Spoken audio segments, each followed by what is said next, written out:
চঞ্চল ও বোকা বানর কুয়োর জলে আকাশের চাঁদের প্রতিচ্ছবি দেখে ভেবে বসল, চাঁদ বুঝি কুয়োর ভিতরে পড়ে গেছে,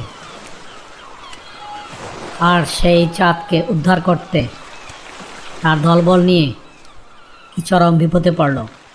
তাই জানতে আজকে এই ভিডিওটি শেষ পর্যন্ত দেখতে থাকুন।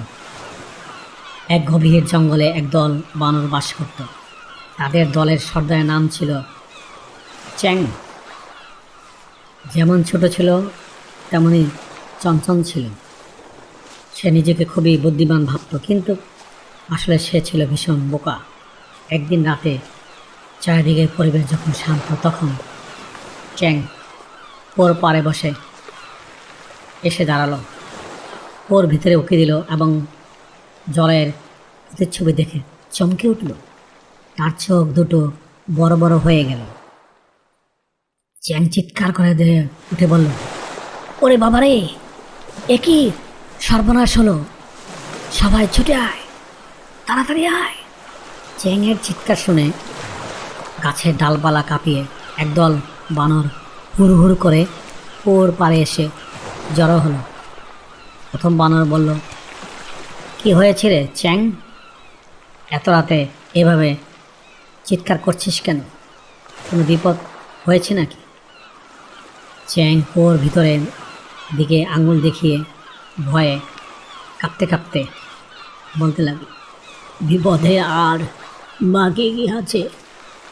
চেয়ে দেখো, আমাদের আকাশের ওই সুন্দর চাঁদটা কুয়োর ভিতরে পড়ে গেছে। ও যদি কুয়োর জলে ডুবে মারা যায়, তবে পৃথিবী অন্ধকার হয়ে যাবে। দ্বিতীয় বানর বলল, তাই তো, চাঁদ তো সত্যি কুয়োর ভিতরে পড়ে গেছে। এখন কি হবে? আমরা কিভাবে চাঁদকে বাঁচাবো? আমরা তো সাঁতার জানি না। চ্যাং বুক ফুলিয়ে বলল, তোরা থাকতে চিন্তা কিসের? আমি সর্দার, আমি একটা বুদ্ধি বের করছি। আমাদের কুয়োর ভিতরে নামতে হবে এবং জল থেকে চাঁদটাকে টেনে তুলতে হবে। তৃতীয় বানর বলল, কিন্তু কুয়োটা তো খুব গভীর, আমাদের হাত তো এত দূর পৌঁছাবে না। চ্যাং বলল, আরে বোকা, সেজন্যই তো একটা বুদ্ধি খাটাতে হবে। কুয়োর উপরে যে বড় গাছের ডালটা ঝুলে আছে, ওটাতে একজন শক্ত করে পা দিয়ে ঝুলে পড়তে হবে। তারপর তার পা ধরে আরেকজন ঝুলবে, তারপর আর পা ধরে আরেকজন ঝুলবে। এইভাবে আমরা এক লম্বা শিকল বা চেইন তৈরি করব। সবার শেষে যে থাকবে, সে জল থেকে চাঁদটাকে হাত দিয়ে তুলে আনবে। বানরের দল আনন্দে হাততালি দিয়ে বাহ বাহ বাহ বাহ! চ্যাং, তুমি সত্যি অনেক বুদ্ধিমান, চমৎকার বুদ্ধি তোমার। চ্যাংয়ের কথা মতো বোকা বানরগুলো একে অপরের পা ধরে ঝুলে একটা লম্বা চেইন তৈরি করল। চ্যাং ছিল সবার নিচে, সে কুয়োর জলে ঠিক উপরে ঝুলছিল। জলটা নড়াচড়া করায় চাঁদের আলোটাও কাঁপছিল। চ্যাং নিচ থেকে ফিসফিস করে বলল, আর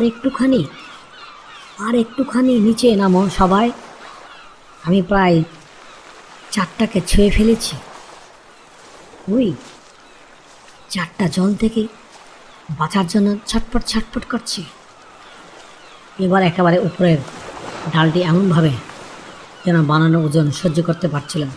মটমট করে আওয়াজ শুরু হতে লাগলো, কিন্তু বানরদের সেদিকে কোনো খেয়াল ছিল না। এদিকে চ্যাং উত্তেজিত হয়ে বলছে, আমি আবার হাত বাড়াচ্ছি, 1 2 3। চ্যাং যেই না জল থেকে চাঁদটিকে হাত ধরার জন্য দুহাত দিয়ে থাবা মারল, অমনিতে জলের স্থিরতা ভেঙে গেল। তরঙ্গের কারণে চাঁদের ছবিটি শত শত টুকরো হয়ে মিলিয়ে গেল। ঠিক একই মুহূর্তে উপরের মোটা ডালটি হুড়মুড় করে ভেঙে গেল। ফলে ঝাপাং করে এক বিকট শব্দ হলো। সমস্ত বানর একসঙ্গে ওর গভীর ঠান্ডা জলের মধ্যে আশ্রে পড়ল। জলের ছিটকানিতে চারিদিক ভেসে গেল। এদিকে বানর দল জলে হাবুডুবু খেতে খেতে একসাথে বলছিল, বাঁচাও বাঁচাও বাঁচাও বাঁচাও বাঁচাও, আমাদের বাঁচাও, আমরা ডুবে যাচ্ছি। না বোঝে অন্ধের মতো অবাস্তব একটি জিনিসকে সত্যি ভেবে লাভ দেওয়ার কারণে সবকটা বানর ওর ঠান্ডা জলে গিয়ে পড়ল।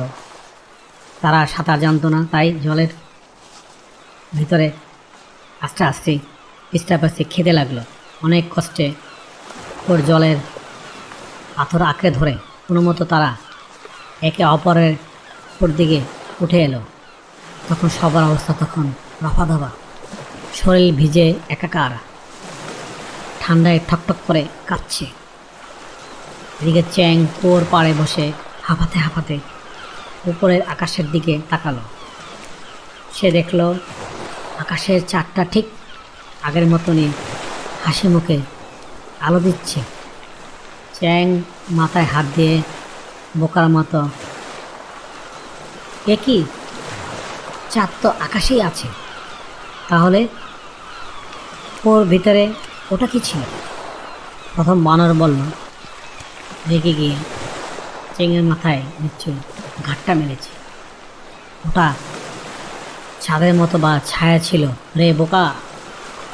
তোর এই আজব বুদ্ধির জন্য আজ আমাদের সবার মরণ হতে বসেছে। সব বানরা মিলে চ্যাংকে তাড়া করলো। চ্যাং প্রাণের ভয়ে জঙ্গলের দিকে দৌড়ে পালালো। বাস্তবতা না জেনে এবং সত্য মিথ্যা বিচার না করে কোনো কাজ করলে কেবল নিজেরই বোকামির পরিচয় প্রকাশ পায় না, বরং তা বড় ধরনের বিপদের কারণ হয়ে দাঁড়ায়। হ্যালো বন্ধুরা, আজকের গল্পটি কেমন গেল কমেন্টের মাধ্যমে জানিও। আর যদি গল্পটি ভালো লাগে সাবস্ক্রাইব করে সঙ্গে থাকো। ধন্যবাদ। Thank you for watching. Please subscribe.